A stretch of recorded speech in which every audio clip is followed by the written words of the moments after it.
Hi mga kakudkod, another satisfying session na pod ni. Tan-awa ra gud ning tiila, grabe ka dry. Pero karon ato ning limpyuhon og tarong. Kung ganahan mo og mga transformation videos, ayaw gyud ni skip. So pagsugod pa lang klaro na nga nang ligsik ang mga dry skin.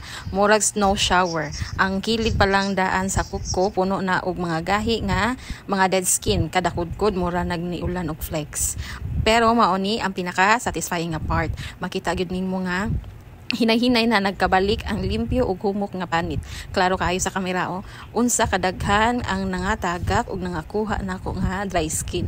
Grabe ka rewarding tan-awon, labi na kung ikaw mismo ang naglimpyo. So human sa pila ka minutes ani limpyo na kaayo ni Auntie Il, hapsay ug humok na tanawon. Kung gusto mo mga ingon ani nga satisfying moments, ayaw kalimot pag follow, like ani nga page. Daghan pa kaayo kog good moments nga inyong ganahan tanawon. Thanks for watching.